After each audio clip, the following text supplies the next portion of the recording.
Alright everyone, welcome back to Polar Night. Yes, it has been 1 year, and I was curious about what would the story be moving forward, and here we are. Yep. They delivered. We made for the door in the oppressive blackness of the ship's interior. Okay, this video is actually really recent.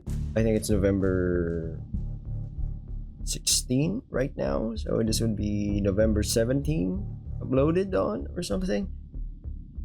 I'm a bit down in the dumps because last night friend's birthday drinking happened and I got plastered. Okay, not blacked out drunk, but tipsy enough where I'm puking. Okay, going back to the thing, we made our way as rapidly as we could down the suffocatingly narrow stairs into the deck below, as quickly as we could without risking slipping on the icy steps. I squeezed the screwdriver tightly. It felt so small, so pathetic against something like a proper knife. Aaron had probably had the better idea with the hammer. Aaron is a medic. No, nurse or something, right? But regardless, it offered some small amount of reassurance. I love the feel of dread in this visual novel. It's like we're fucked. Yeah. We hurried through the darkness, shadows dancing as our torches passed over open doorways, toppled boxes and trolleys, and detritus hanging from the ceiling. Wait, stop! I skidded to a stop, then leaned over, hands on my knees as I struggled to catch my breath. Aaron did so too, though he kept glancing around, flashing his torch to and fro.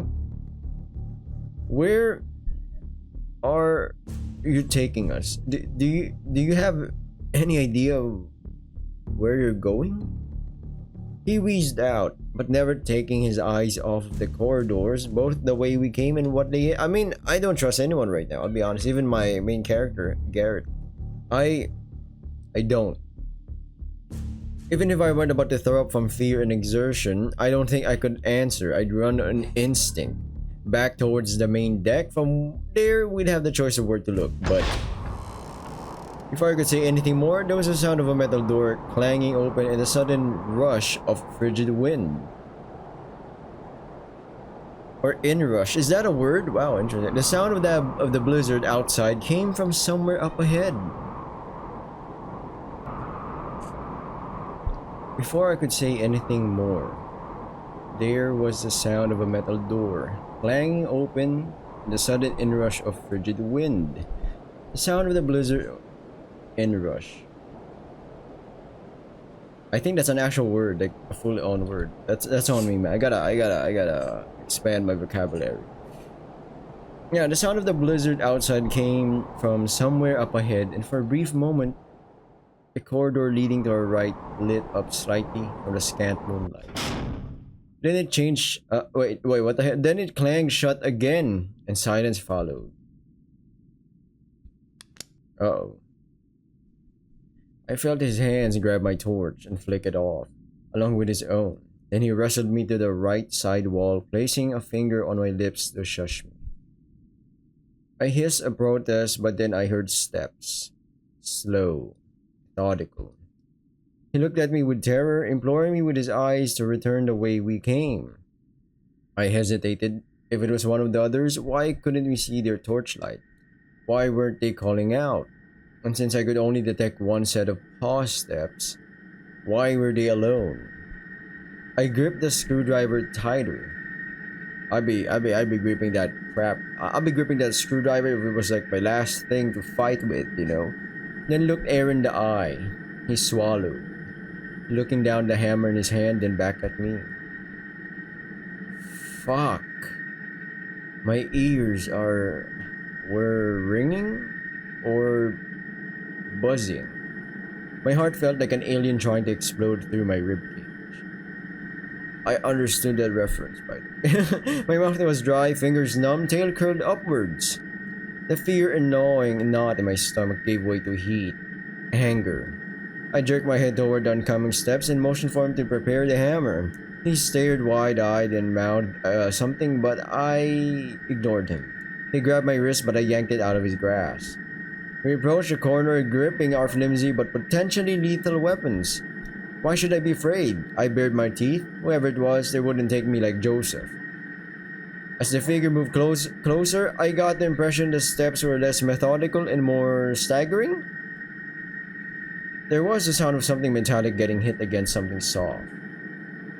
And just as the figure cleared the corner, there was a flicker of light. I lunged. My speed and the element of surprise allowed me to easily force the figure against the wall. A thick haze clouded my brain. Fury, somewhere deep down, was roiling? Whoa, what the hell? But it felt muted. Wait, that's a tiger thing. Like touching your gum after dental anesthesia. I knew it was there, but it also barely registered. Sensing the upper hand, I felt an urge to pounce and stab with my screwdriver. Put this threat down now while I had the chance. The fuck? Garrett, stop, for fuck's sake! My eyes slammed shut as a bright light shone in my face. Garrett, put it fucking down right now! For me was a tigress. Though there was fear in her eyes, her teeth were bared in outrage. I mean, same as well. I'd be afraid, you know. I'm not mad at Garrett. If I was in Dana's shoes, I'd be like, oh shit, I'm about to get stabbed. I better shout or whatever. My eyes glanced to my right hand. The screwdriver was inches from her face while my left hand clutched her throat. And then my entire abdomen was in agony, pain swooping up through my chest and taking with it any air I had in my lungs. I was only vaguely aware she effortlessly swept my paws, her hand clenched my throat, and my entire world spun. The floor rushed up to meet me as I folded inwards and clutched my belly. You fucking prick! I heard motion around me, boots stepping dangerously close to my face, but I couldn't even begin to care. All I could think of was trying to get my lungs to reinflate. Dana, wait, we thought... Don't fucking touch me. He tried to stab me. You saw him. I mean, no, we're tense. Something opened. No sound. No hey. Alright then. Everyone lapsed into silence, leaving the pair of them staring down at me. I felt like my guts were twisting. I wheezed, trying to suck in air. Be thankful I didn't aim lower, fucking mutt. Dana, Jesus, this isn't the time we thought you were the killer. Why the fuck would you think that? Why didn't you have your light on? That's your fucking reason? This piece of shit flashlight wasn't working. You could have called out. But we heard a scream. Didn't you hear it? A scream? Where? When? A few minutes back, but we don't know where. It was a woman, maybe Tabby or Gail. I wheezed a soft groan and tried to speak, but all that came out was a whisper that seemed to remind them I was here, in agony on the cold metal floor. Here, help me. Let them lie there. He's lucky I only gut punched him. Where are the others? I thought we were surging together. I got separated in the blizzard. I thought I saw someone. Who? Joseph? No, it doesn't matter. We should check on Tab and Gale. I turned to look up at her, seeing her lips quiver in unconcealed contempt. I'm sorry. I squeaked out, trying to push myself to my knees as my lungs finally allowed me to take in some air. After another pause, she tutted and I felt two pairs of arms under my armpits hold me up to my paws. If you ever try something like that again. The tip of the screwdriver touched my nose. I swallowed as I met her eyes. She absolutely was not fucking around. I'm keeping this. She slipped it in her pocket and then folded her arms, daring me to challenge her. Of course, as I wasn't going to. Jesus, what got into me? Aaron turned, beckoning us to follow. Though Dana cast one last frustrated look back towards the exterior door, she growled before following me and Aaron. The sprint into the bowels of the ship was not easy, thanks to patches of ice. I nearly slid right down a set of stairs. If Aaron hadn't caught my arm, I don't know what would have happened, but hey, the darkness pressed in around as we were no longer in corridors with windows. Only our torch beams gave any light. I heard cursing and the slapping of metal against glove as Dana's torch flickered again. My teeth clenched at the thought of my own torch failing. By the time we arrived near the engine room, we slowed and finally stopped.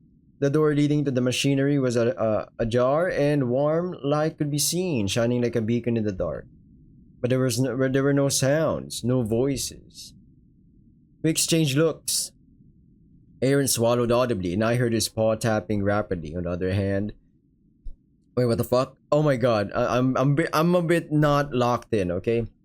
I heard his paw tappings rapidly. On the other hand, if Dana was afraid, she hid it well. Her jaw clenched and her tail swished, but she kept her gaze fixed firmly on the door.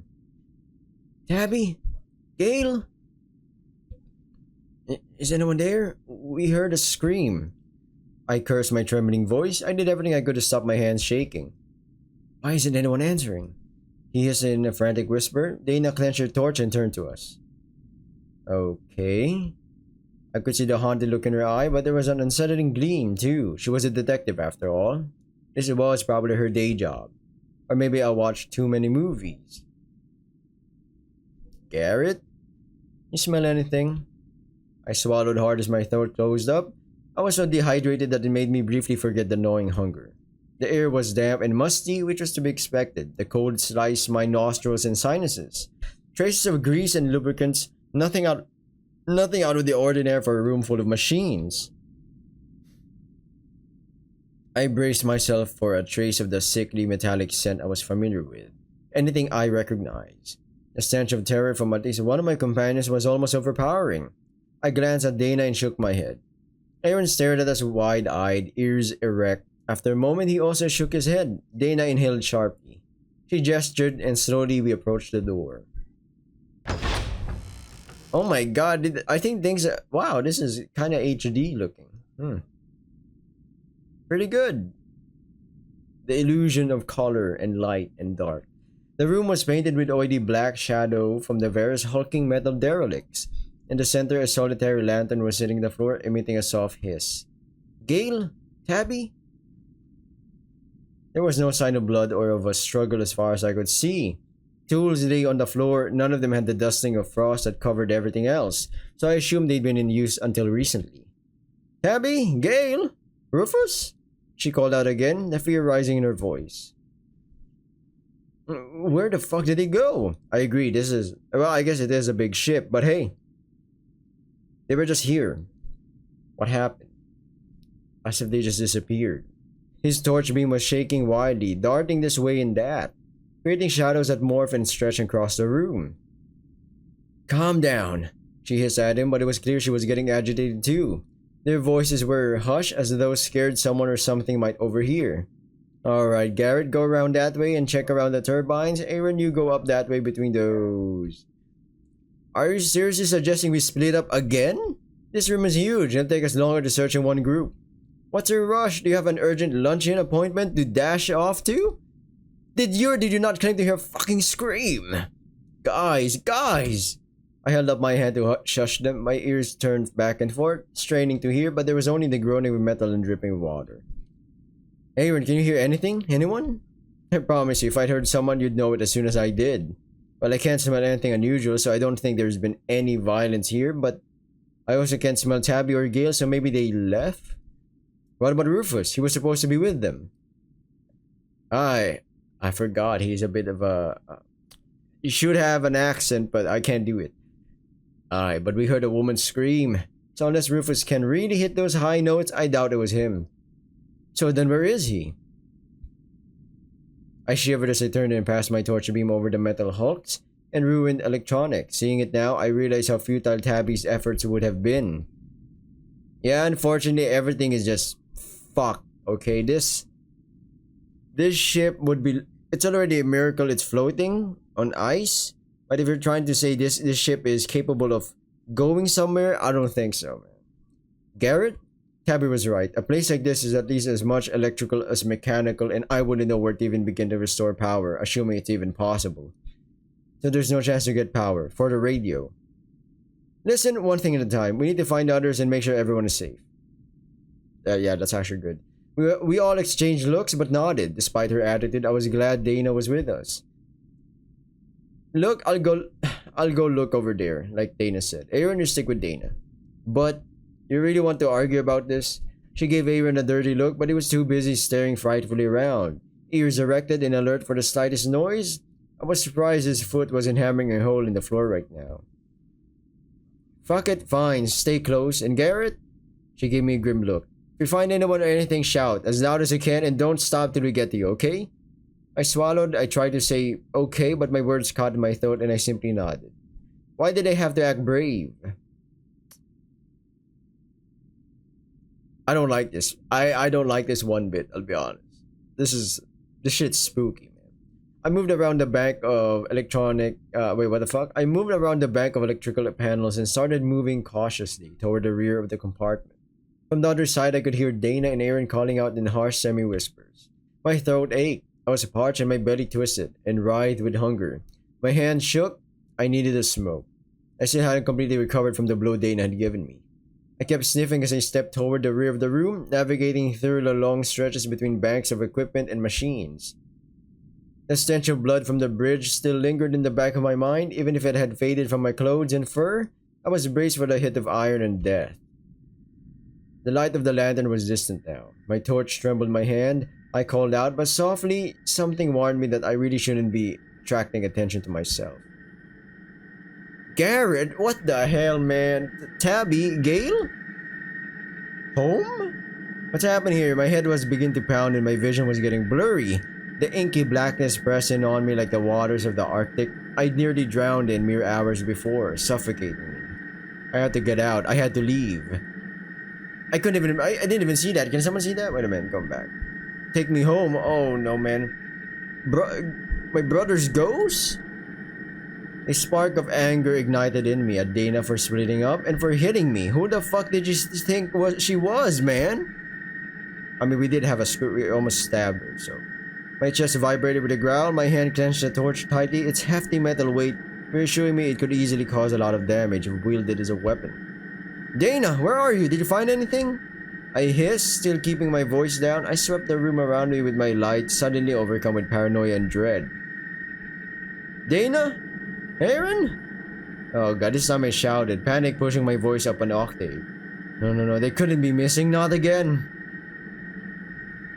That's scary. Think about this. You're in a group. Now everyone's disappearing and you're the only one who's not disappeared. That's like a fucked up thing. It's like, might as well kill me at this point. My head was in agony now. I couldn't see straight. I couldn't think straight. What? God fucking damn it. I'll fucking kill you if you're fucking with me. That mosquito from before was back, drilling into my skull. I covered my ears and screwed my eyes shut. Every synapse in my brain felt like they were on fire. Take me home. I want to go home. Arid. Cold. Echoes. Swirling light and crushing dark. Where? Motion around me. Corridor. Walls were pushing past me. Crates and detritus moving by. Everything swayed, stopping and starting. I was walking somewhere? Home?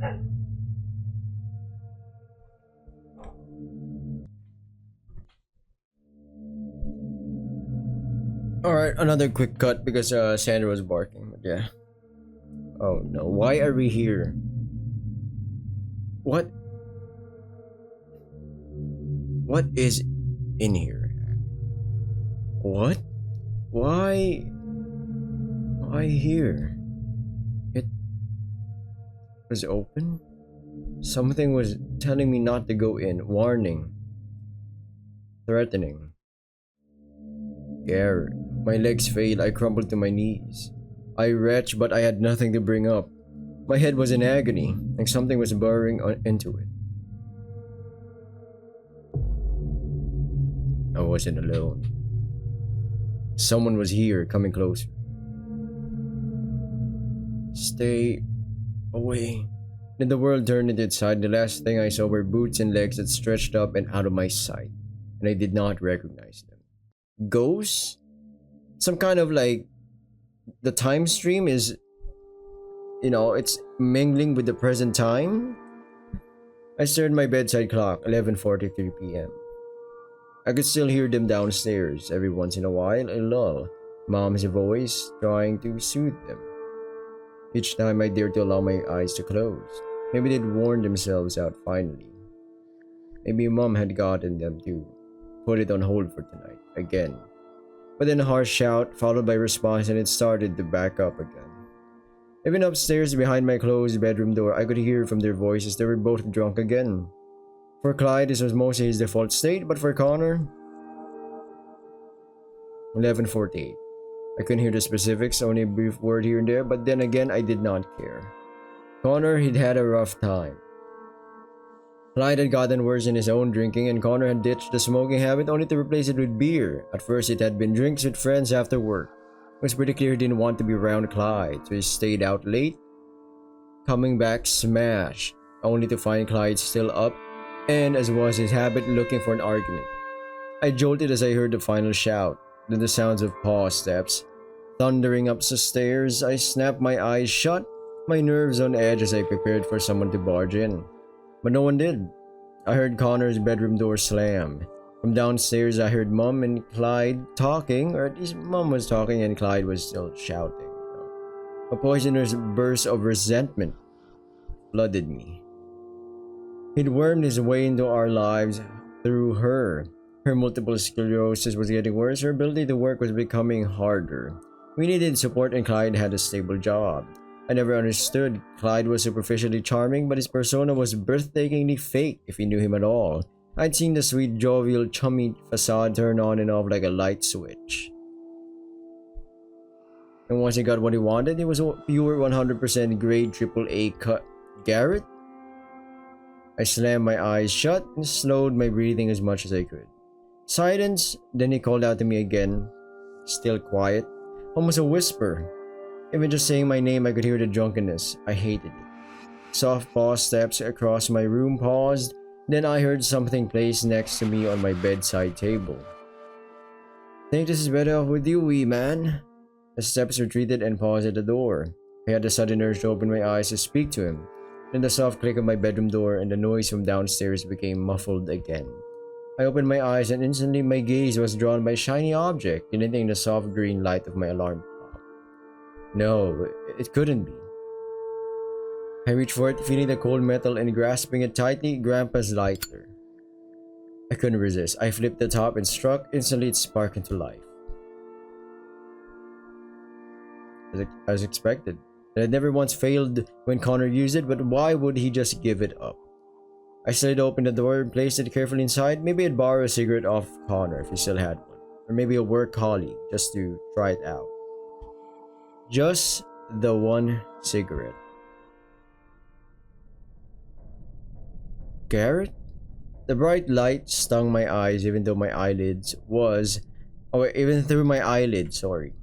it morning already? It felt like I'd only just fallen asleep. Garrett? Fuck off. Nice to see you too, wee man. What the? Okay, what is happening here?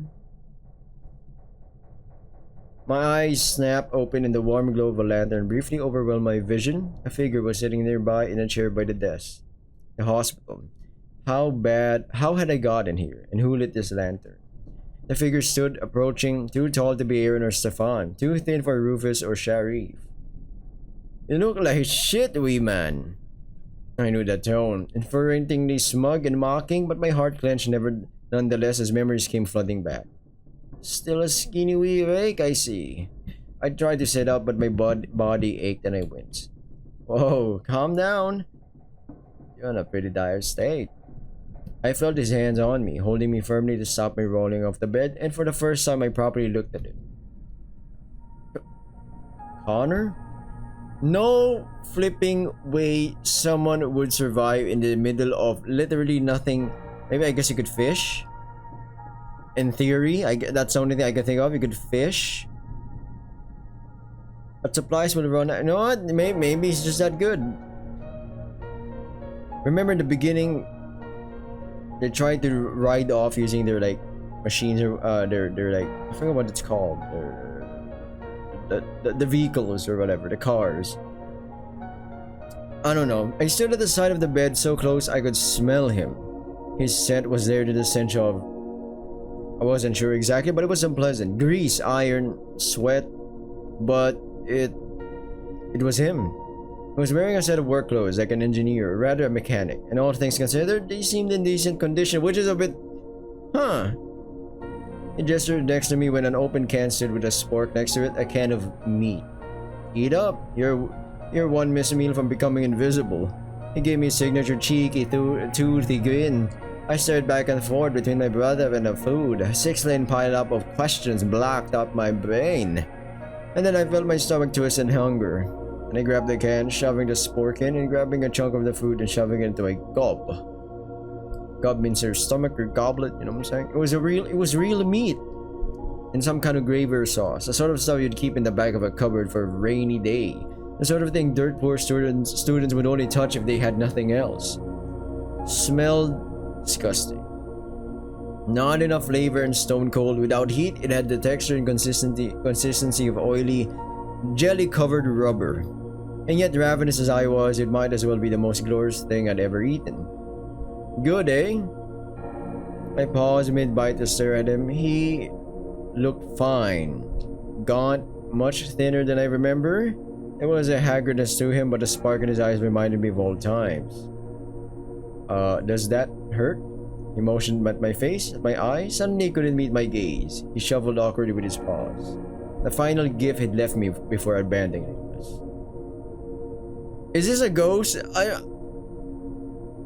mean, he's kind of thinner, as he said, as he remembered him. So maybe he's not a ghost. He's survived, or he's been working the ship, and this is the actual state. I stuffed another sparkle of the can slop into my muzzle and finally spoke. You're not real. There's a statement of fact. It couldn't be. I agree. My eyes darted to the door, to the bed next to me for signs this was a dream. He shrugged and made a gesture with his hands. Trust me, I wish I wasn't. His smirk faded as he tried to meet my eyes again. I was familiar with when people were avoiding my facial disfigurement while trying to maintain eye contact. They fixated my right eye, but no one could resist occasionally glancing out at my left. My fringe had been brushed aside while I was asleep. If you're real, then tell me how you're still alive, and in this god-forsaken area of what we call the Arctics, I guess, and why I haven't seen you until now. I agree. I'm like, okay, so we came here. Sandra's barking again. Wait a minute, I gotta check. Quick cut.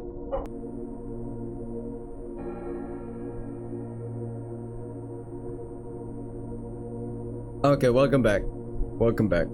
I guess it's not more of a cut. I just pause the recording if possible. Yeah. He swallowed, looking away, even though I didn't believe he was really here, and my mind seemed to be glossing over why I was seeing him regardless. I felt a pang of satisfaction. I don't know. Fuck right off. I don't know why I'm seeing you. Maybe I'm dead or having a stroke or going insane from the cold. A flash of anger crossed his muzzle and he stiffened, standing up from his chair. A brief flutter of fear went through me. Thinner though he was, he still had half a foot on me, likely 30-40 pounds in weight. Now I get he's gonna be mad because he's like, I'd rather be not dead, something like that, but he had been an athlete, after all, and his job on the Iran had been a physical one. But then a part of me realized fear was unnecessary. He wasn't really here. I don't fucking know, alright? I woke up a wee while ago. Started to pay. Oh my god, something's happening in this weird, fucked up place. Is this like Lost instead of an island? Started at the base while I just continued shoveling the meat glop into my muzzle, though I never once took my eye off. The tween deck, I think. How can you not know where you woke up? This was your fucking ship. I don't. He started bellowing at me, then cast a furtive glance at the door and lowered his voice to a hiss. No. He stepped closer, fist clenched. Real or not, I felt a surge of fright. I knew how volatile he could be. He quickly calmed, seemingly realizing his reaction was scaring me, and he sagged, looking defeated. I don't know what to tell you, wee man. I don't remember much. The ship, it was falling apart. The crew, at least I think Dr. Waters, gave a frustrated growl and stomped away toward the door. She wanted me for something, a mission. I had to go somewhere. No. He turned, not look at me, but rather at his own hands as he seemingly recalled some vague memory. I had to take something somewhere. They did recover some weird, freaky artifacts. He paused for a moment, frozen in place, before letting out a frustrated snarl. Fucking Christ, why can't I remember? Something about his behavior cracked my conviction. He was a fantasy or a hallucination. His behavior was Connor. I observed him even as I scarfed down another mouthful with the disgusting flesh gloop could actually be. Mom texts you every day, by the way. He froze, turned to look at me. He looked genuinely alarmed. She does. Every single day. Hasn't stopped for the past 5 years. Man, I didn't. My blood boiled and a primal snort escaped my chest. My lips peeled back, baring my teeth. Don't fucking call me that. I'm not a wee boy anymore, and even if I was, you'd be the last fucking cunt I'd take it from. He seemed genuinely taken aback. His surprise turned grim and he looked away, suddenly very interested in something off in the corner of the room. I'd have thought finally getting to give him a piece of my mind would feel better. It took all my willpower not to launch into a tirade, to demand he explain himself, not about the Iran but about us. But all I felt was empty. Some small part of me even felt ill. How is she? Mom? Well, she doesn't have to put up with Clyde anymore. No, really, she kicked his ass out? Brighten up. I threatened to do to him what you did to me after we went too far for one night. He never came back and I never bothered to look. There was a little bit more to the story than that, but I didn't have the energy or frankly the desire to live that particular night just for Connor's sake. He gave me a look that was a mix between astonishment and joy. That's really fucking amazing. We Garrett. Something I should have done long ago. I said nothing. I took another bite of the meat and continued to glare at it. Listen, I haven't met the others, and if you value your safety or mine, you won't tell them about it. Why the fuck not? Do you have any idea what your survival means to them? Garrett, in case you've not been paying attention. He glanced furtively at the door, lowering his voice. One of your new pals is a murderer. You're talking about Joseph? Was that his name? The bull guy? Yeah. Did you see anything? Hear anything? I heard you screaming your head off. That was when I realized there were people on board. I was going to introduce myself, but then I saw the bridge. You were there? I was there after you left, but before you brought the tiger and shark lassies, I was speechless. I stared him down, but there was no trace of his grin. He watched me back with piercing eyes. He's fucking serious, mine. I've been waiting for a moment to get you alone so I could talk. This was the best, or rather only moment I've had so far. But, so, of course, the obvious question, the one we'd come out here to find the answer to. What happened on this ship? He opened. Yeah, exactly. There's so much. It's literally people just disappeared. It kind of felt like that. There was no bones, no nothing, no sign of a struggle everywhere. There's some, but there's not 100. It's like all of them just puffed out of smoke or something. He opened his mouth to speak, but then the sound of raised voices came through the open door. He stood rapidly, tensing and glancing around. I have to go. I'll find you again, but remember, do not say anything about me. He hissed the last warning before dashing for the door and vanishing into the dark corridor. Connor, wait!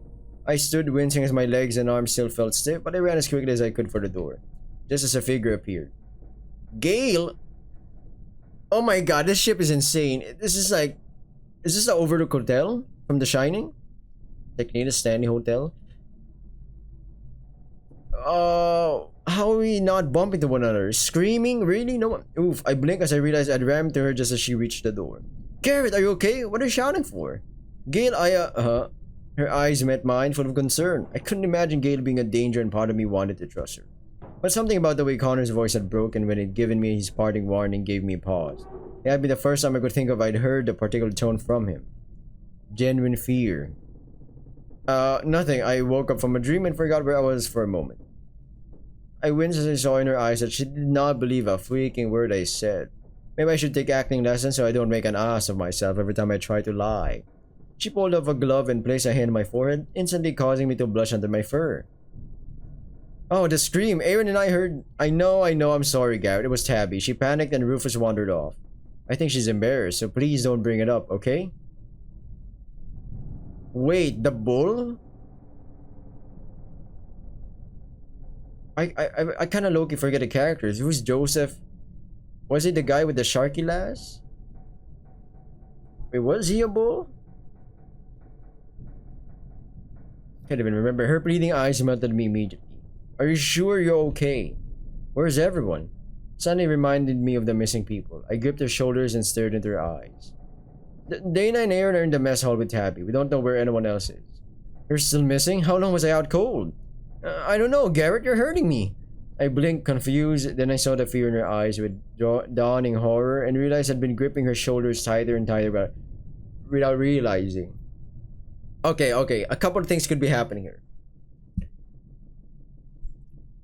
I don't want to say it, but it could be a Fight Club scenario where Connor and Garrett is one the same. His mind was about to break, so his mind decided to save himself the worry.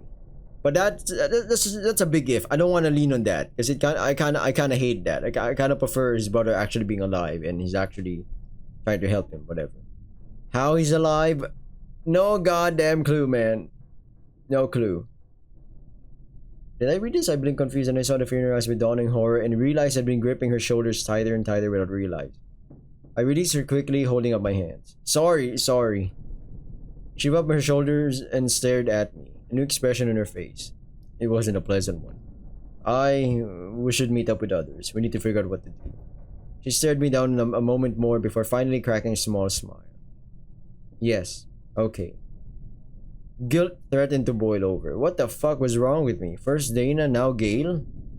What was this place? It was setting my teeth on edge. She handed me a torch and led the way. Our walk to the mess hall was silent. Her usual cheeriness was gone, and I noticed her flashing her torch beam urgently down passageways into doorways as we passed. Scared something was lurking, ready to jump out maybe? I couldn't judge. I was doing the same. Oh, by the way, she stopped and lowered her voice, glancing furtively about. It's about Dana. I grimaced. Had Dana told her about how I'd almost stabbed her with a screwdriver? She found a bottle of whiskey. She's been hitting it hard too. My heart fell. She'd not exactly been subtle about her fondness for booze back on the Sylvia. Is she causing problems? No, not. I mean, she's not getting into fights or anything. Just, I don't know, she got separated from Aaron and around the same time you did. Aaron doesn't know what got into her, but by the time me and Tabby found her in the mess hall, she was already drinking. Bad memories came flooding back. I hated alcohol. Even the smell alone was enough to make me gag. Well, thanks for telling me, but I'm not sure what you want me to do about it. Just warning you, she seems content to just sit. But if you speak to her, be careful. She didn't need to tell me to be careful around drunks. My eyes stung, causing me to blink.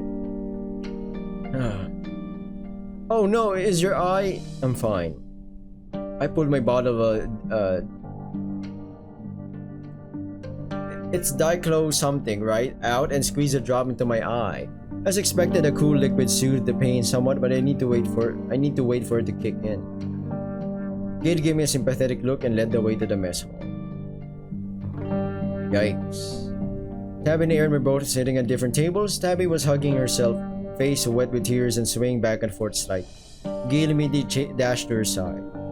Aaron was pawing at an open can of food, judging by how easily it slid across the table and the way the metal utensil poking out of it rattled around. It was empty. Then I saw Dana. She was sitting at a small table off in the corner, her back to the rest of the room. Her shoulders were hunched and her tail was limp and motionless. Gail looked up from comforting Tabby to meet my eyes. She nervously glanced at Dana, then back at me. I wasn't sure if she was asking me to speak to her or warning me not to. But I knew how volatile a drunk could be. I needed to check on her, see if I could talk to her into putting the booze away, at least for now. Not that I'd ever succeeded at that. Dana did not look at me when I approached. I grimaced as she took up her bottle, some kind of whiskey as Gail had said, and necked it. The familiar teeny noise of liquid sluicing around the glass was joined by her audible gulp. Christ, this was all I needed. If Dana got violent, I wouldn't stand a chance. My stubby, isn't it lupin? Lupin claws might as well be plastic spoons compared to hers. And I'd already seen how capable Dana was in a physical confrontation. I wasn't convinced that her being half cut would be enough of an advantage to me, not to mention the screwdriver she'd confiscated. I paused a moment, working myself up, to finally, I'd offer you some, but you don't drink. I blinked in surprise. She turned her head over ever so slightly to address me, and I saw something I'd never have expected from her in a million years. She was crying?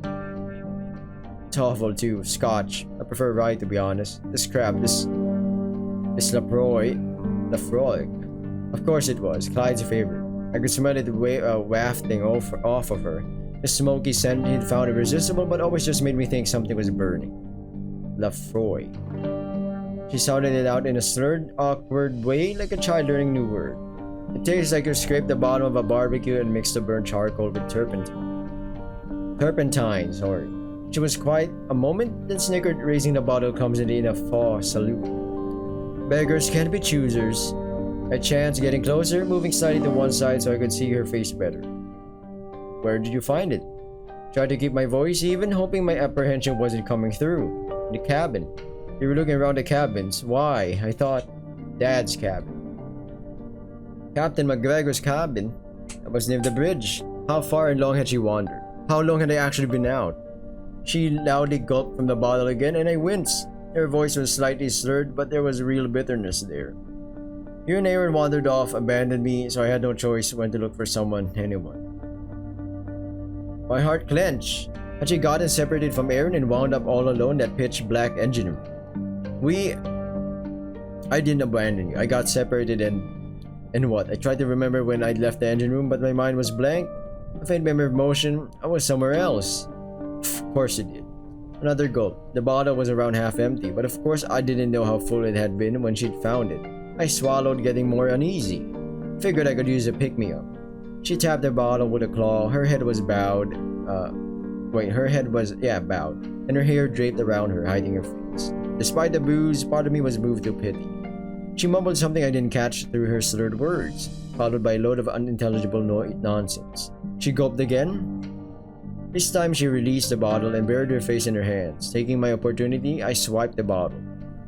Its sickly caramel scent triggered anger, resentment, a sickly feeling in my stomach, but I took the cork from the table and replaced it. My heart raced as I expected Dana to become aggravated. I kept a firm grip on the bottle and watched her closely. But she didn't move. She mumbled something, her voice muffled by her hands and slurred by the alcohol that I could not understand. I didn't know how to react. Part of me wanted to pat her on the back, try to commiserate with her, but I knew from experience that was a risky move. The drunks I dealt with in my life had not reacted well to such gestures. I need to ask Aaron what happened. He was with her after all. I backed away, taking the bottle with me. A pang of guilt gnawed at me. The profound sadness, betrayal even in her voice, when she said, "Abandon me," was surprising from her. On my way to the hair, I passed the bottle to the gate, who took it, confused at first but then understanding. She slipped it below the table and continued to comfort her sister. I approached Avon, who was still poking the empty food can. I called out to him and he twitched a little, but did not respond. Just went back to sliding the empty can around. Aaron, you okay? I slid around the table to sit opposite of him and saw his eyes. They were glazed, staring at the can but not really focused. He looked awful, like he'd not slept in a week. He didn't meet my gaze, just gave a soft sigh and poked the can again. Where were you? Me? I must have gotten lost. His eyes briefly flicked up to glance at me and there was, I don't know what exactly, but his expression was unpleasant. Accusing? Suspicious? Oh my god, this is awful to Garrett. Okay, I don't want to bet on Connor being alive, but assuming he is actually alive, this is fucked up. People are gonna think Garrett is hiding food or whatever, or is suspicious, is teleporting around the ship. He's here, and then he wakes up here or there, and it's like, And Garrett can even say that, hey, my brother's actually alive. I don't know how. He's alive, you know, like actually moving and shit. Or it's all in his head, which could be it. Or this is some kind of like, I don't know. Sure. Then he went back to his dazed state. His voice was non-committal, not even sarcastic, just apathetic. What the fuck had even happened to these two? They'd been fine, relatively speaking. When at last, it seems like every time we wander off, we come back to things escalating way like bad, from bad to worse. I mixed the word bad and worse. Sorry. It's like, I don't know, man. It's like coming back to like a game. You're like, I'm gonna leave these characters alone. You come back. What the hell happened? Why? What? Everyone's dead. Did you see or hear anything in the engine room? His ear twitched, and I felt the briefest of taps on the floor. Like what? Like Rufus or June? Or anyone else is missing? I tried to keep the growing impatience from my voice, but it wasn't making it easy. Out of the 10 people that arrived here, 1 was likely dead and 4 were missing. I don't remember. I got lost. Kevin, please talk to me. I felt something down there, like I heard or I gestured, trying to find the words before something struck me about his behavior, about Dana's. Aaron, have you seen anyone unusual?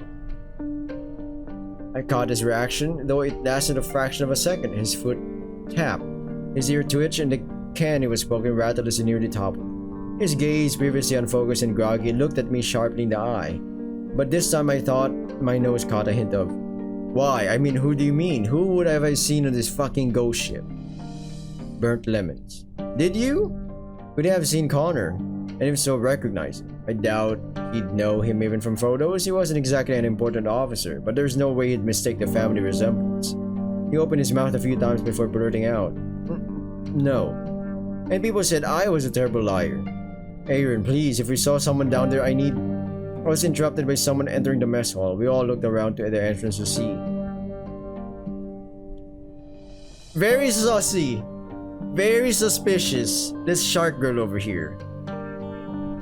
I'm not convinced. June is a wonderful name. It's also my birth month. So. Oh, thank God. No. You know, one of the biggest plot twists was Connor is alive, Garrett's brother. And he's talked to each and every single one of them saying, don't trust anyone, don't tell anyone that I'm here.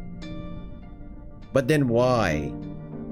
Gail beamed and waved her over. I was tempted to interrogate Aaron some more, but he was back to fiddling with his spork again, ears down and listless. Annoyed, I pushed back from the table and approached June, who had dashed over to Gail. June, good to see you're okay. Likewise, I got lost and separated from everyone else. I thought everyone else had wandered off into the blizzard. I was about to speak when I noticed her demeanor. Her voice was bright, expression upbeat, though I could see a hint of darkness beneath her eyes, betraying her exhaustion. Was this the same woman who only hours prior was in bits and pieces over Joseph? Joseph was like the big guy, right? Forgot what kind of, yeah. Was he the murderer? Did you find anything? Find what? Gail and I exchanged glances. Joseph. It was the briefest of moments, but I saw it. Her eyes darted to the doors and she touched her arm. But then she gave us a solemn look. No, but I think you guys were right. It's too dangerous to look again. I admit, the look she gave us was a mighty effort to convince. If I hadn't just spoken or tried to at least, Aaron and Dana, I might have almost been, convinced. You don't want to make sure? I mean, the others are still missing. Maybe someone else found them. I'm sure it was stupid and selfish of me anyway. I put everyone else at risk. And that was when my suspicion was confirmed. I knew this voice, this sentiment, this, oh, I was just being silly, it's no big deal voice. I knew it very well. It was a tactic I knew from Mom. From Mom. One she deployed to try and diffuse and deflect attention from something. But even before I could ask anything more, the sound of huffing and rapid paw steps approaching the doorway. Then... Stefan is alive? Guys, anyone? Dana jerked up, looking around in confusion as Stefan barged in. His eyes were like saucers and his fur matted with sweat. Stefan, what's wrong? Guys, you have to... He looked like he was going to collapse. Aaron and Dana both got to their feet, Dana a bit unsteadily, and we crowded around him as he doubled over. Stefan, take a breath and calm down. Bodies, lots of bodies. What if Connor was amongst those bodies and he somehow woke up to life? Holy shit! We all exchanged looks. Dana, despite the bleary-eyed look, immediately marched forwards. Bodies? Are you sure? Never been more sure of anything in my life. Where? Take us there. Whose bodies? The Iran crew? Joseph? Stefan finally pushed himself upright and gesticulated wildly. There's this creepy room, right? It's got graffiti in some foreign language. It was open and I got curious. Oh my god, we were just there. My blood ran cold. Huh? Creepy room? What creepy room? I know what you're talking about. She immediately took off, not waiting for anyone else. Dana, wait, we shouldn't split up. There's already... What is it with people and splitting up, man? Dana ignored her, marching through the door, her paw steps quickly fading away. People still missing. I'm going to look. Me too. Tabby, are you up to moving? Tabby seemed a bit more calm enough to speak. You think, Mom? We can't know for certain till we look. This is what we came here for. Maybe I should just wait here. I wouldn't want to intrude if they are your loved ones. June, don't you want to confirm if any of them are Joseph? And don't you think it's a bad idea to be by yourself in this situation? She gave us both an odd look, then cringed and looked away. She knows something. She knows what happened there. And she's happy because she has confirmed something as well. Maybe Joseph is alive, and whoever murdered the person with Joseph, they're dead. Something happened. Yeah, you're right. I was getting increasingly frustrated. What was wrong with everyone? Putting it aside, I led the way to the room. I knew far more than I'd ever liked to. I was the only one of our group who knew the way as the darkness crept closer. I became aware of just how much we'd been relying on our torches. How long would the batteries last? We had spares in the mess hall along with kerosene lanterns if it came to that, but I'd hate to be caught in complete darkness.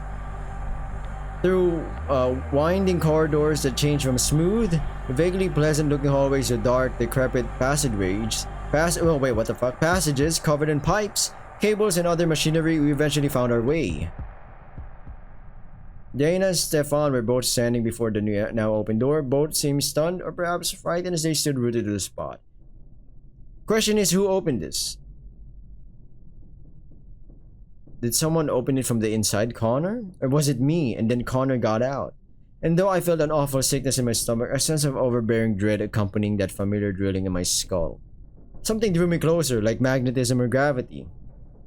Every synapse screamed to leave, to run, but my body moved stiffly forward.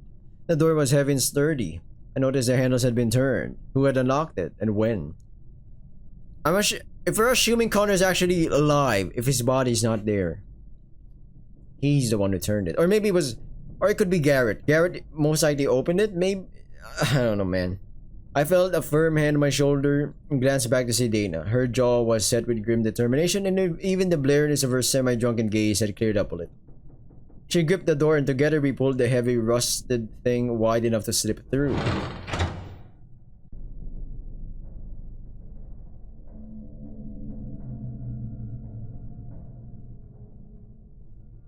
Who the fuck is that? Behind me, I heard a horrified gasp and Tabby whimpering, followed by Gail soothing her. Body bags laid out neatly on the floor, 7 of them to be exact, their shapes too indistinct to tell what species each cadaver was. For that, we'd need to open them, and I wasn't up for volunteering. The rest of the room strangely reminded me of the laboratory, owing to the bizarre stone objects that lined the shelves. Like before, they came in all sizes and shapes, each covered in the strange markings even Sharif hadn't been able to identify. For some reason, they creeped me out even more than the bodies. Or if we're leaning with the artifacts, these artifacts has preserved their bodies, but there's blood. Sacrifices? For 1 or 2 to survive? But then Dana nudged me and pointed to something curled up against a shelf, and my heart stopped. The corpse was propped up in the corner, mummified by the frigid temperature and wearing what looked like cold weather gear. Cold weather gear for outside. Dana took cautious steps towards the body, and even as every nerve in my body screamed at me to leave, to run, I was drawn in her wake. I glanced down the bodies wrapped up on the floor. Who were they? A list of names rattled around my head. Dr. Waters, Carrie Marsh, Hannah Dixon. What are the odds the people that we were close with are here? Why them? Quite coincident. The closer we got to the dead crewman, the deeper the dread I felt. It felt like I was expecting the frail, desiccated corpse to leap up at me. I knelt. It was male. My nose detected the very faint odor of decay, delayed by the sub-zero temperatures. Dana knelt too, peering closely. For someone who downed a load of whiskey, she seemed surprisingly sharp. The cougar, I think, seemed to be in his late 40s or early 50s. My eyes were drawn to his hands. They were frozen stiff, obviously, but their position suggested they had been holding something. Oh my god, so Connor is real? Dana seemed to notice too, and we exchanged baffled looks. His position wasn't natural. Had he really frozen to death like this? But why? That was when I spotted something poking out of his uniform pocket. It looked like... What the fuck? Sharif was here? Garrett! Jesus! He's been hiding with the bodies? Well... I nearly jumped out of my skin as I felt a hand on my shoulder. Sharif had appeared from nowhere. Did you hear me? I said don't touch him. Oh, what? No, I didn't. Sharif, where have you been? I got separated from the rest of the search. Now get away from Tobias. Professor Tobias? I gave him a confused look. Tobias? I glanced back at the body before it struck me. Just stay away from him. For the first time, I heard a particular strain in his voice. Grief. The anger from before had faded, and now he was pushing past me to kneel by the side of the dead man. I stepped back, guilt washing over me. Sharif had finally discovered the fate of his friend. I heard loud thumping hoofbeats from outside, and we all, minus Sharif, turned to see Rufus barge through the door. Okay. Wow, the gang is all here in the middle of the bodies, huh? Christ almighty, are you all shot for sore eyes? What happened to you? Shh. She angrily waved him off and then gestured for the rest of us to follow. I took one last look at Sharif, kneeling by his friend with his head bowed. I saw him reach a trembling hand out towards Hagen's body, hesitate, then drop back to his side. As we left, I heard a stifled sob. Or is it stifled? Gail, was she? Tabby's voice trembled and Gail looked haunted. No, Mom wasn't among them. It would mean Dr. Waters is also awake and alive. Oh my god, we got fucking zombified, resurrected corpses running around. The two sisters were clearly unsure how to feel about this. Dana, however, took control. Alright, since we're all now back together, she gave Rufus a contemptuous look and cut him off before he could speak. Although she couldn't hide her stilted movements and slightly halting speech, mannerisms I'd regretfully learned to spot in others who drank. Garrett, Aaron, what's the deal with the radio? Fix, I think? You think? I did what I could with what I had. I'm reasonably sure it'll work, but I can't be certain without power. Okay, and Tabby? No, I agree with Tabby. If you're a mechanic, you know when a job is... It's gonna take, if possible, spare parts. In which, in this place, we don't have. And if you're gonna tell me we're gonna make one out, nah, that's not. Unless you have a factory or something or some smithy, a professional blacksmith or something to make the parts. I don't. Yeah, I grimaced as I saw the previously pretty rock solid lass glance fearfully at the tigress. Whatever she'd been through in the engine room had thoroughly spooked her. She tried, okay? She isn't going back in there. Gail, what if I said no? She bellowed, now stepping toward Rufus threateningly. The difference in size and build was almost comical. Rufus could probably lift her with one hand, but that only confirmed how serious she was. Silence followed as Rufus looked away, shame-faced. Dana watched them with a calculating look. I think everyone should account for their movements. And why should we do that? Oh god, a fight's gonna come out. Oh god, this is just what we needed. Need to have in mind, everyone, there's a killer on the loose. Unless we're all agreed it wasn't one of us and there's someone else on board. A burst of adrenaline shot through me like a bolt of lightning. I tried my best not to give anything away. In this situation, telling them about Connor wouldn't just make him suspect number one, but there was a good chance I'd be suspect. Yeah, because he's a brother. And how does he know? Why didn't he tell this at first? Yeah. Him and his brother would be absolutely suspect number one, and he'd most likely get killed. You might say he won't get killed by random stray. Man, that's a problem here. If it comes to safety and survival, and they know you're a clear threat. Democracy, baby. Time to call it a vote. But there was a good chance I'd be suspected just from being his brother, not to mention I'd concealed his existence. Fuck, the longer this went on, the less possible it would be for me to reveal him without causing a shitstorm. Dana, are we sure it wasn't an animal that killed Joseph? Look, the reason we split up in the first place was to find him in case he was still alive. Did anyone find any trace? Well, at least everyone is alive, okay? 8 of us. I think, yeah.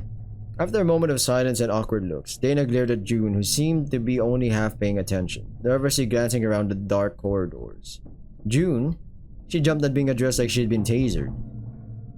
What? Me? I mean, 9 of us apparently. She glanced around fearfully at the tired, gaunt faces watching her. No, I didn't. Look, I'm sorry. It was stupid of me to encourage everyone to go wandering. That's so suspicious. That's only... A person who now retracts their decision would mean they've confirmed something, and they are sound with that confirmation. She hugged herself and looked away. Dana huffed through her nose before looking at Rufus and Stefan. And you two? When we went out on deck and the blizzard rolled in, I got lost. I called out, but I mean, who could hear anything over the wind? So why didn't you return to the mess hall?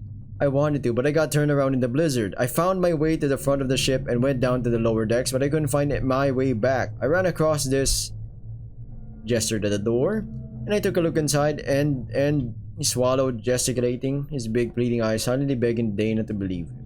She narrowed her eyes, tail swishing angrily, but she didn't comment further. Let me save you the bother of grilling me. I was in the engine room when I heard a weird noise. I went to look, but got lost and couldn't find my way back to the engine room. Everyone has an alibi, huh? This is... Yeah, I guess we've all just accidentally wandered and lost, and now we're all back together, as if we all knew how to get here.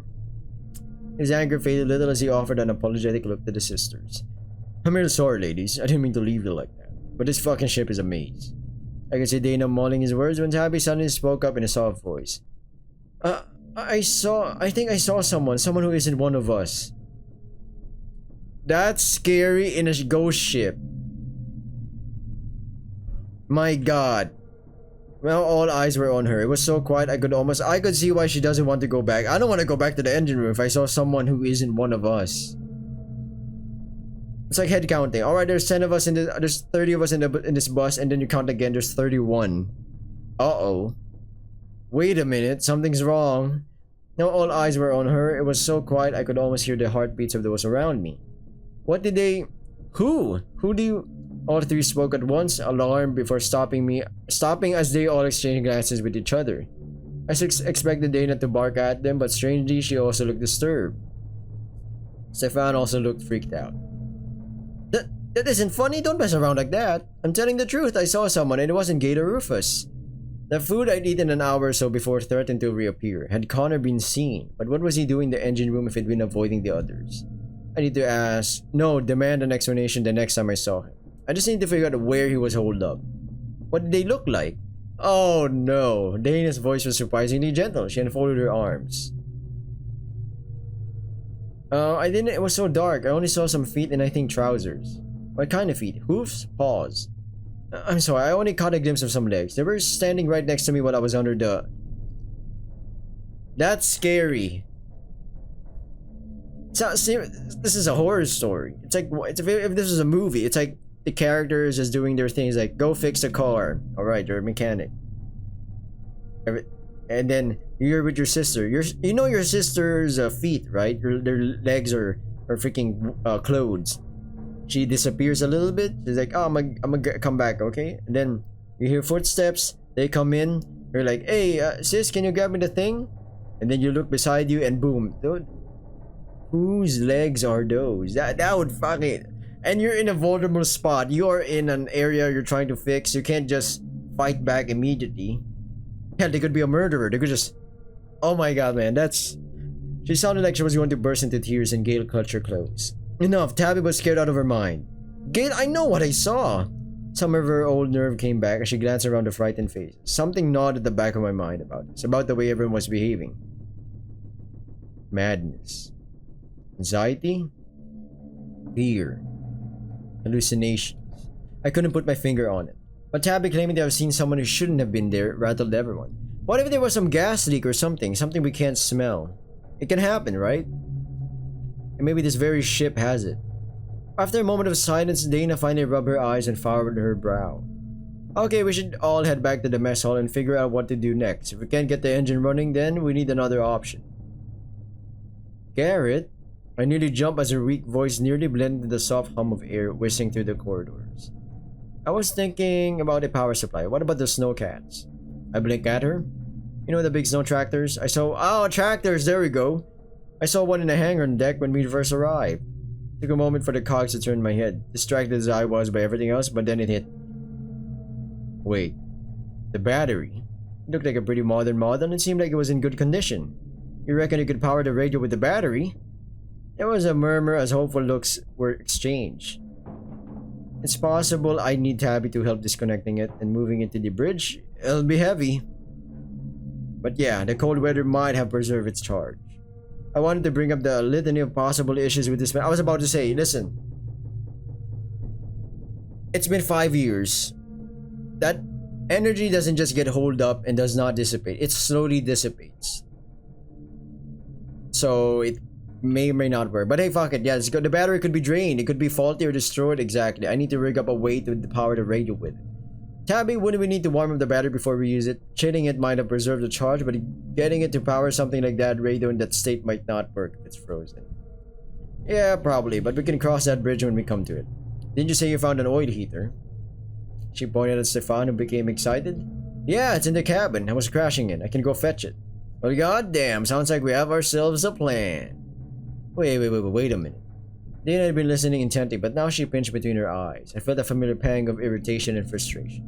I'd have thought Dana, of all people, would know better than to get drunk at a time like this. Her ability to hold her liquor was impressive. No doubt she was a practiced drinker. But booze addled minds at a time like this was the last thing we needed. A couple of uneasy glances told me I wasn't alone thinking this.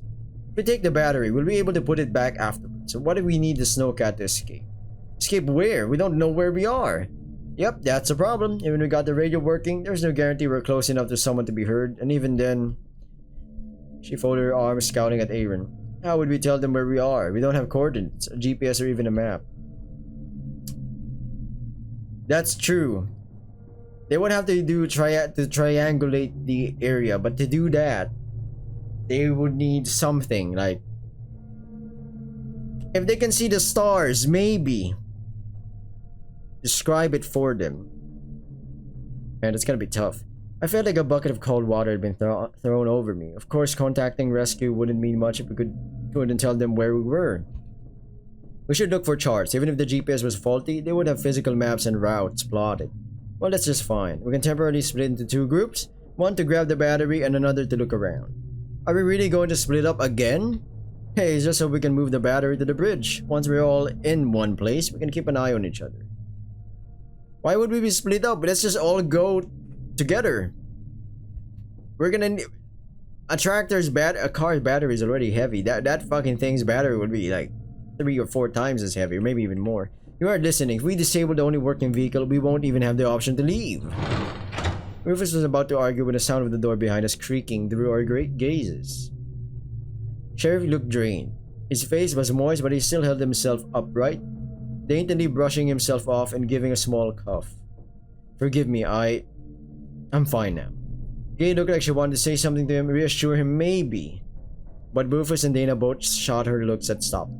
I'm not sure if they felt Sheriff would respond poorly to attempts to cheer him up, or if they simply didn't want to leave the subject. Either way, Sheriff silently joined the group. Look, let's just look for charts and maps first. We should be keeping our options open. If we don't find anything to help rescuers locate us, then the vehicle might be our only option. Can we not maybe stand here and discuss this? There's a bunch of, yeah. He trailed off, quickly catching a glimpse of Sharif. For once, he seemed to stop himself before blundering into saying something insensitive. There were a few murmurs of approval. Dana didn't seem to be any more pleased to be standing around this place than the rest of us, so with a gesture, she started to lead us back. My god, Connor knows something. Because if I woke up with a bunch of dead bodies, I'm like... I'd have an existential crisis. I took one last lingering look back at the door. There was something in the back of my mind that was drawing me, an inexplicable fascination. Fortunately, a much larger part of me was telling me to get the fuck away from that frozen tomb and never come back.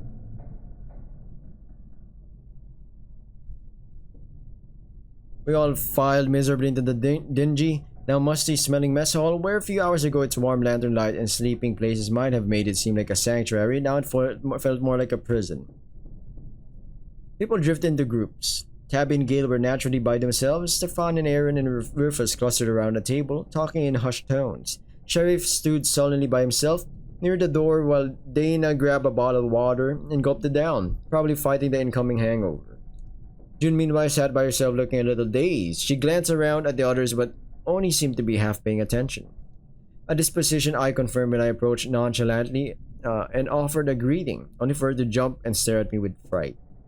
Garrett, don't scare me like that. I'm gonna scare you right now. I'm ending this video, saving it right now. See ya next episode. Or some other video. Bye!